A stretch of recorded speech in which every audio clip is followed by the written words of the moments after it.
하면 가능할 수 있을 것 같은데, 달라야 하나가 됩니다 라는 제목으로 말씀을 증거하도록 하겠습니다. 여러분, 지난주에 제가 함께 말씀을 나누었던 것을 여러분들 잘 한번 기억해 볼 수 있게 되기를 바랍니다. 기독교의 겸손과 온유, 오래 참음은 자기 수행이나 단순한 우리들의 약함을 긍정하는 것 또는 우리들의 삶을 부정하는 것, 그런 것들이 아니라고 말씀드렸습니다. 니체는 기독교를 비판하면서 기독교에서 말하는 이 겸손이라는 것은 노예 도덕에서 기인한 것이라고 말하고 있습니다.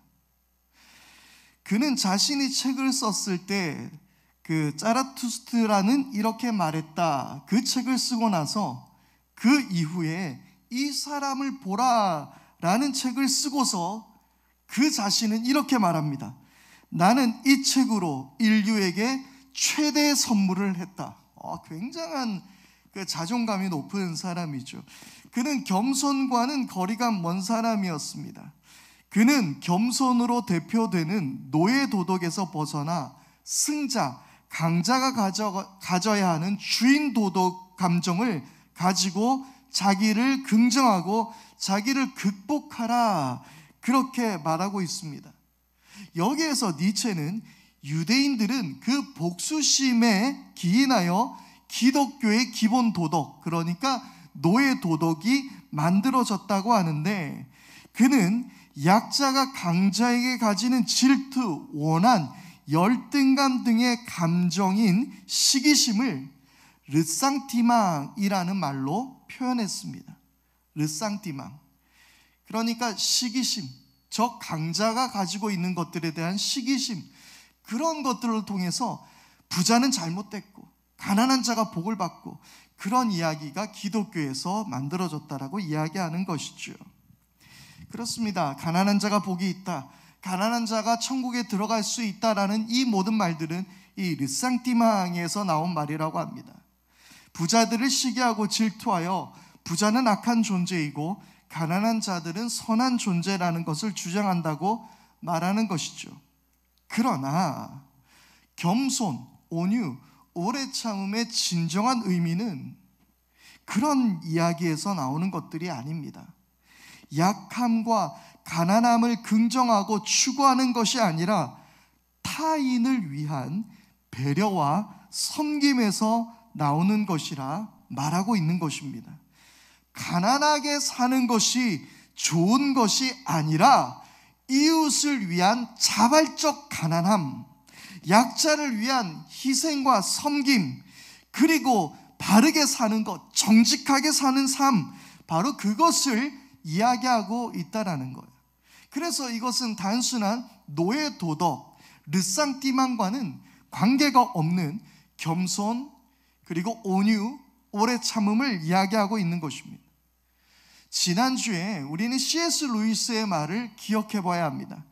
겸손이란 자신을 낮게 생각하는 것이 아니라 적게 생각하는 것이다.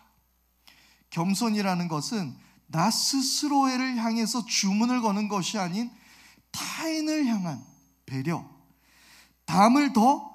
남을 향해서 나를 더 적게 생각하는 것, 그것이 겸손이란 말입니다. 예수님을 생각해 보십시오. 예수님은 강하신 분입니다. 그분이 얼마만큼 강하십니까? 그분은 죽음조차도 이기신 분이십니다. 그러나 죽음을 이기실 수 있을 정도로 강한 분이셨지만 십자가에서 죽으실 만큼 한없는 약함을 선택하신 분이라는 사실이죠. 온 세상을 창조하시고 만물을 주관하시는 하나님의 아들이셨습니다. 하지만 예수님은 제대로 누울 곳도 없으셨고 짓밟힌 장미꽃처럼 초라하게 버려지실 수 있으셨던 분이 예수님이셨습니다. 누구를 위해서요? 우리를 위해서입니다. 믿으십니까? 그렇게 주님은 우리를 위해서 약해지셨고 우리를 위해서 초라해지실 수 있으셨던 분입니다. 얼마 전에 유튜브를 통해서 이재철 목사님의 설교를 들었었는데요, 매우 인상적인 말씀을 들었습니다. 그 설교의 제목은 교회인가 행회인가라는 제목이었습니다. 그분은 이런 설교를 하셨어요. 초대교회 성도들에게는 글로 된 성경이 있기 전에 예수의 행함이 먼저 있었다라고 말했습니다. 행하심의 주님을 만나고 난 후 제자들은 행함의 사람들로 바뀌었다라고 말하고 있는 거예요. 사도행전을 헬라어로 프락세이스 아포스톨론이라고 이야기하고 있습니다. 프락세이스, 이것은 프락시스라고 하는 행함에서 만들어진 말인데요, 이 프락세이스라는 말은 복수형이죠. 행함들이라는 말이에요. 아포스톨론, 이 말은 사도들. 그러니까 사도행전은 무슨 말이에요? 사도들의 행함들, 그것을 기록한 책이 사도행전이란 이야기입니다. 영어 성경으로서는 이 사도행전을 acts라고 합니다. acts, 행동들이라는 말이죠. 그들이, 예수님의 제자들이, 초대교회 성도들이 만난 주님이 행함의 사람이었기에 그들도 행함의 사람들이 되었다라는 것입니다. 그래서 교회라는 말을 뜻하는 말, 에클레시아라는 말은요, 주님으로부터 부르심을 받은 자들의 모임을 뜻하는 말이었습니다. 주님으로부터, 주님을 따르는 자들, 주님을 따르며 행하는 자들의 그 모임을 에클레시아, 교회라고 했단 말입니다. 그런데 이 에클레시아가 한국에 들어오면서 이 말이 뭘로 바뀝니까? 우리를 뭐라 그러죠? 교회라고 합니다. 이 교회라 하면 무엇입니까? 가르칠 교자에 모이는 회자입니다. 그래서 우리 한국 교회는 가르침은 너무나도 잘하고 있습니다. 가르치는 모임이 된 거예요. 성경 공부 열심히 합니다. 이것은 매우 중요한 일이긴 합니다. 하지만 원래 교회는 행하는 교회였다라는 거예요. 에클레시아는 주님의 구원을 받은 사람들이 구원을 받은 사람들답게 살아가는 모임, 바로 그것이 에클레시아였다라는 거예요.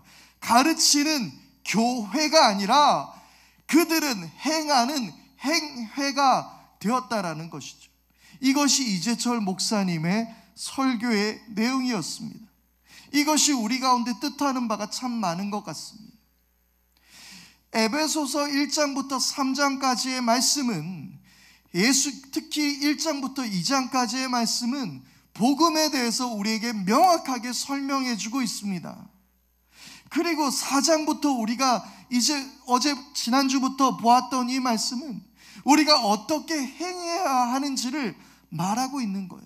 그렇습니다. 그러면서 교회가 어떠해야 되는지를 가르쳐 준다면 교회는 교회가 아니라 행회가 되어야 하는 것입니다.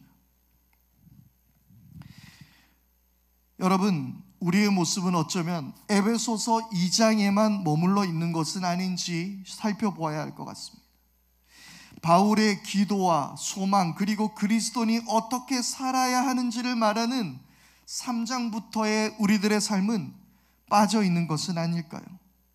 예수님께서 우리에게 너희도 행하라, 너희도 이와 같이 행하라, 너희도 이렇게 하여라 라고 말씀하실 때 거의 대부분의 말씀은 개인적 신앙과 경건에 관해서 대한 말씀이기보다는 우리의 이웃, 타인과의 관계 속에서 어떻게 해야 하는지를 우리에게 말씀해 주고 있다라는 거예요. 누가복음 10장에 한 율법사가 예수님을 시험하여 이렇게 물었습니다. 내가 무엇을 해야 영생을 얻겠습니까? 그때 예수님께서 그 율법사에게 이렇게 말합니다. 율법에는 어떻게 기록되어 있으며 너는 어떻게 읽고 있느냐? 라고 그러자 그는 이렇게 대답합니다. 누가복음 10장 27절의 말씀입니다.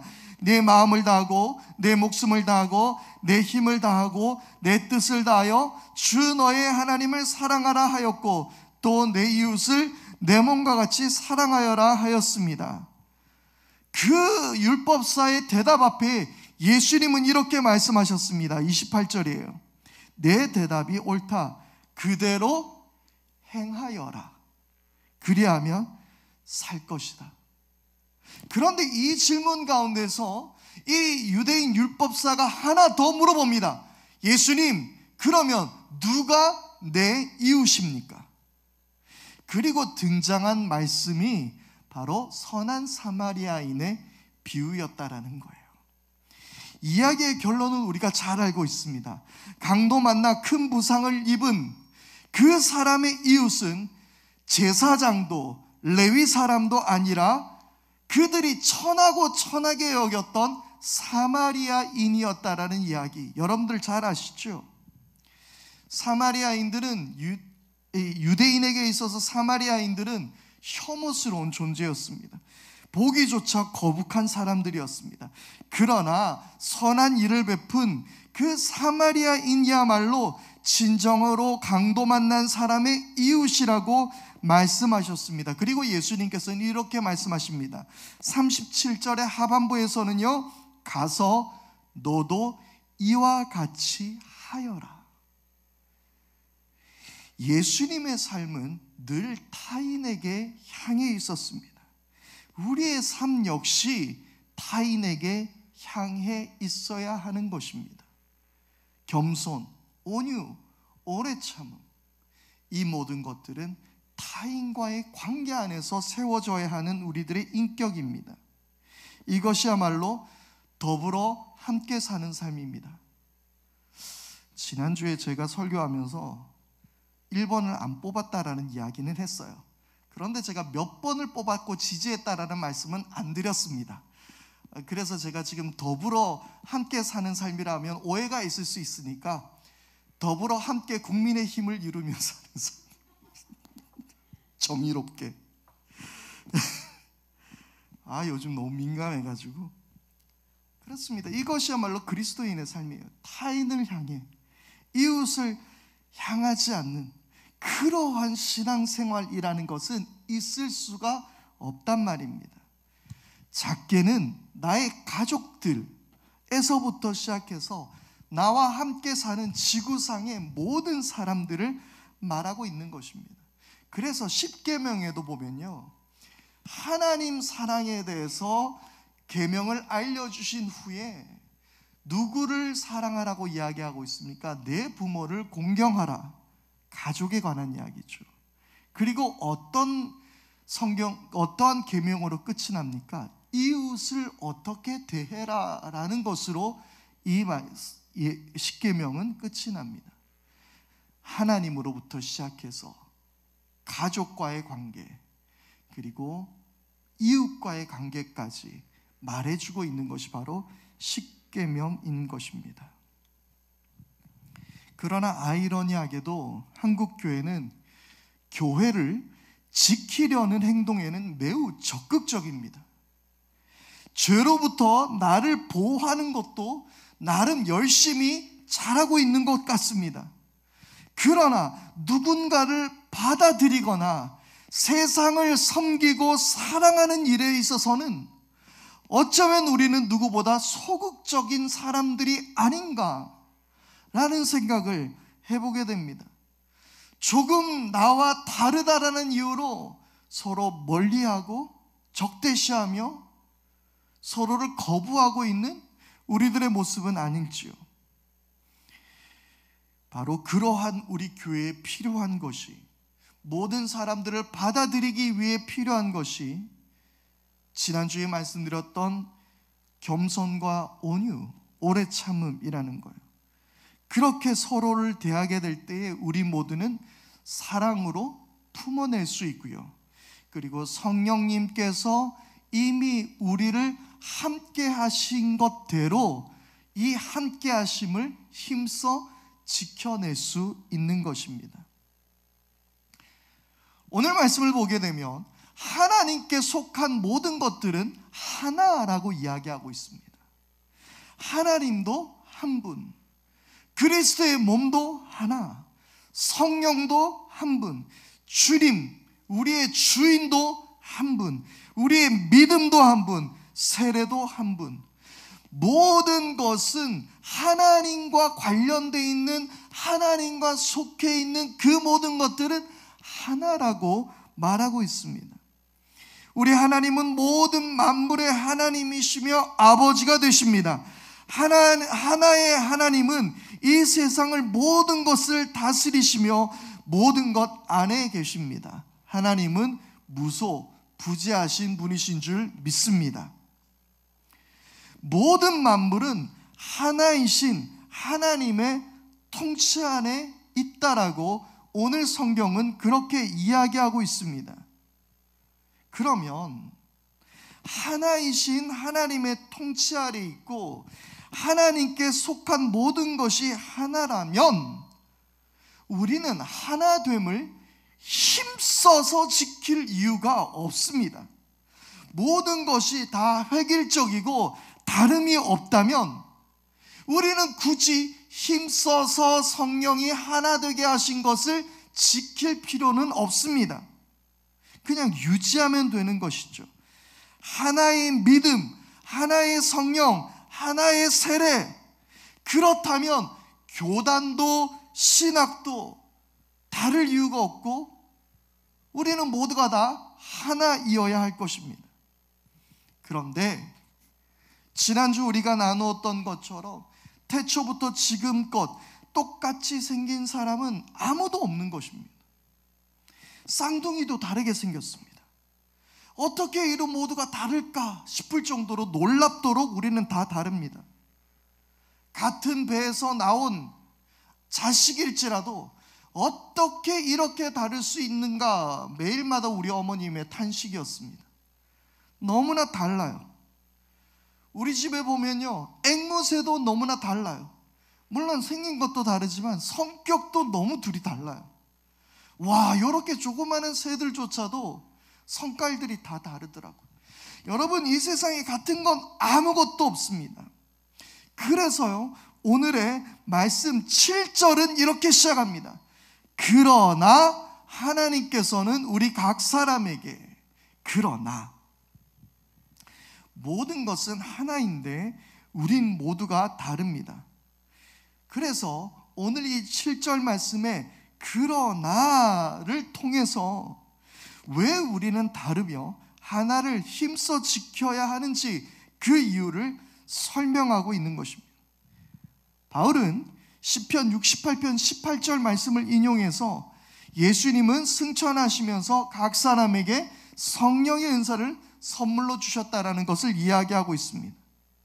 그리고 우리 모두는 그리스도께서 나눠주시는 선물의 분량대로 은혜를 주셨다라고 그렇게 7절 말씀에 이야기하고 있는데요, 여기에서 분량대로라는 말, 카타토 메트로는 알맞게 측정된 것에 따라 적당하게, 알맞게 측정된 것에 따라서 이러한 말이 되는 것입니다. 분량대로, 얘는 크게, 얘는 작게, 뭐 이런 말이 아니라 누구에게나 딱 맞도록 나눠주셨다는 이야기예요. 우리 모두에게 각각 가장 적절한 은사를 나눠주셨다라고 이야기하고 있는 거예요. 이거는 MBTI의 16가지 유형을 뛰어넘는 몇 수천 가지, 몇 수억 가지 그러한 다름을 이야기하고 있는 거예요.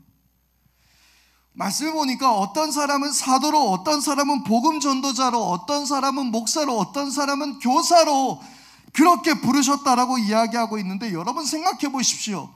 사도도요, 다 같은 사도가 아니에요. 사도에 따라서, 그래요, 요즘 MBTI도 다 다르겠죠. 뭐 제가 정말 인정 안 합니다만은, 그래요, 좀 퉁쳐서 뭐 혈액형까지도 다 다를 거예요. 모든 성격이 다 달라요. 바울은 바울대로의 사도로서의 그 역할이 있었고요, 베드로는 베드로서의 역할이 있었어요. 바울이 이신칭에 대해서 강조했다면 그 야고보는 또한 우리 가운데 행하는 것에 있어서 또한 중요한 강조점을 두고 있습니다. 사도들도 각각 이렇게 다르잖아요. 거기다가 또 성격도 다르겠죠. 환경도 다르겠죠. 그로부터 공부한 모든 사람들의 생각도 또 다 다르겠죠. 같은 게 없어요. 사도 중에서도 다름을 이야기하자면 다 달라요. 예언자 다 달라요. 복음 전도자, 목사 다 다릅니다. 다 다르다라는 거예요. 여러분, 이렇게 다른 이유가 무엇입니까? 12절입니다.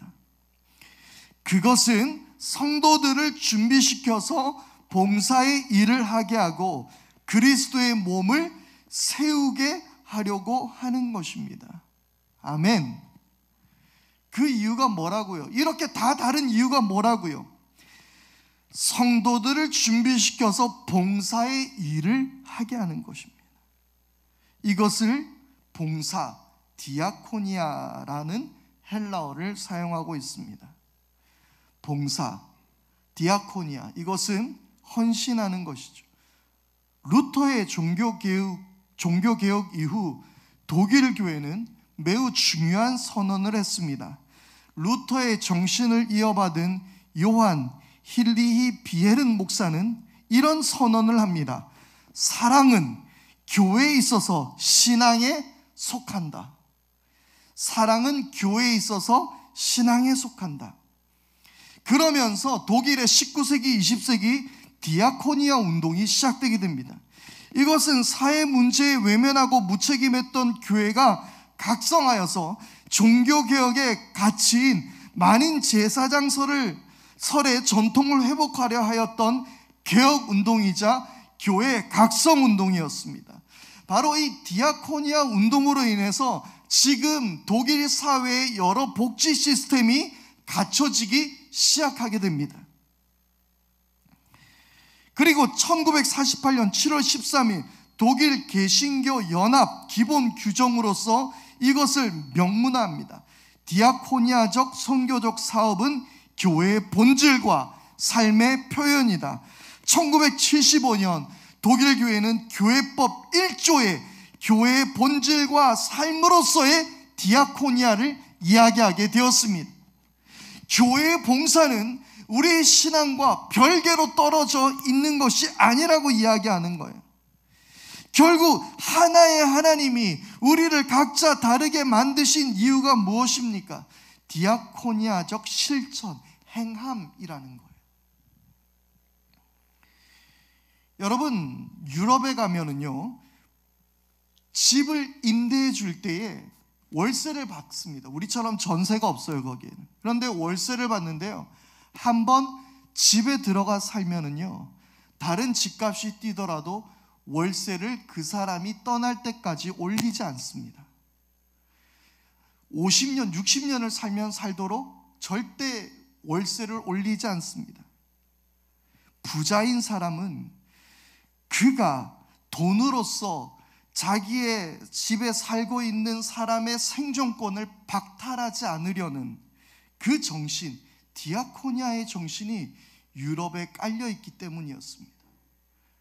그래서 집값을 절대 올리지 않고 그 월세를 올리지 않다가 이제 이 사람이 이사를 하고 새로운 사람이 자기의 집에 들어오게 되었을 때에 그때 올린 그 집세, 월세를 받게 되는 그런 시스템이에요. 우리나라에서는 생각도 못하는 삶이겠죠. 그런데 이 설교를 이재철 목사님이 어느 날 교인들에게 했더니 실제로 그 교인들 몇 분이 자기가 임대업 사업을 하고 있는데 앞으로 저는 절대 저희 집에 들어온 사람들의 집세를 올리지 않겠습니다. 그렇게 결단했다고 합니다. 여러분, 그리스도인들이 자발적 그런 행동을 하고 디아코니아적 삶을 실천하게 될 때에 정말 이 세상은 아름답게 변하지 않겠습니까? 일단 집이 있어야 뭘 하겠죠.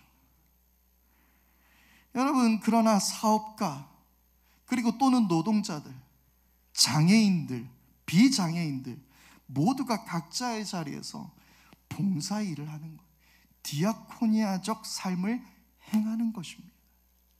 그것이 교회가 해야 할 일인 거예요. 결국 행함, 디아코니아적 삶, 이 다름 속에서의 예수 그리스도의 실천, 그것이 없는 기독교는요, 제국주의와 폭력만이 가득할 뿐입니다. 행함이 없는 예수천당 불신지옥은 가난과 고통 속에서 스스로 목숨을 거둔 가족에게는 단지 언어폭력일 뿐입니다. 1차 세계대전의 원인은 사라예보에서 그 가브릴로 프린치프가 그 오스트리아 헝가리 황태자 부부를 살해하는 것으로 시작되었다라고 우리는 이야기하고 있지만, 그러나 사실 누가 전쟁을 일으켜도 이상하지 않을 것이 당시 유럽의 상황이었습니다. 그 이유는 유시민 작가의 말대로 유럽 강대국들의 달도 삼켰을 제국주의 때문이었습니다. 우리에게 민족 자결주의로 잘 알려진 미국 윌슨 대통령의 평화원칙 14개 조항의 내용은 사실 식민지의 자주권을 존중하고 보장한다는 말이 아니라 패전국의 식민지를 적절하게 우리 강대국끼리 재분배하자라는 말이었습니다. 여러분, 그들이 식민지에서 어떠한 끔찍한 일을 저질렀습니까?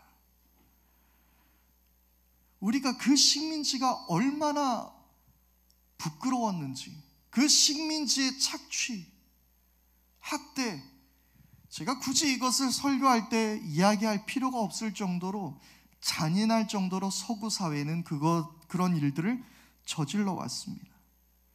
주님께서 말씀하신 하나님 안에서의 각자의 주신 분량대로의 봉사의 일, 즉 디아코니아적 삶은 어디에도 찾아볼 수 없었습니다.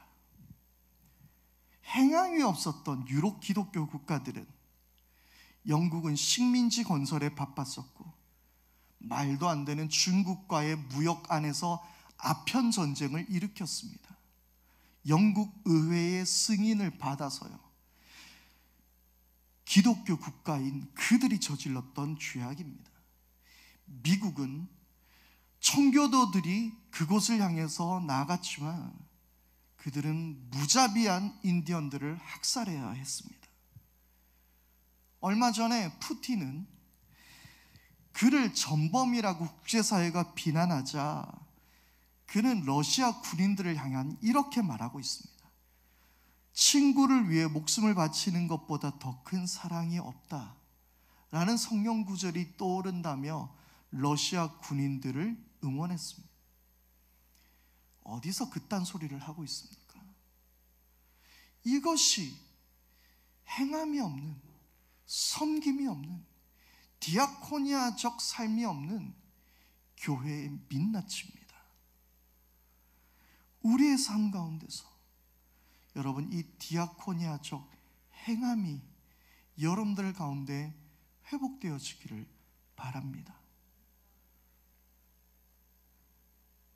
우리가 다른 이유, 우리의 각자의 삶에 각자의 달란트가, 각자의 은사가 다른 이유, 가난한 자는 가난한 자대로, 부자는 부자대로, 장애인은 장애인대로, 비장애인은 비장애인대로, 노동자는 노동자로서 우리는 각자의 삶의 자리에서 행함, 디아코니아적 삶을 살아갈 수 있게 되기를 바랍니다.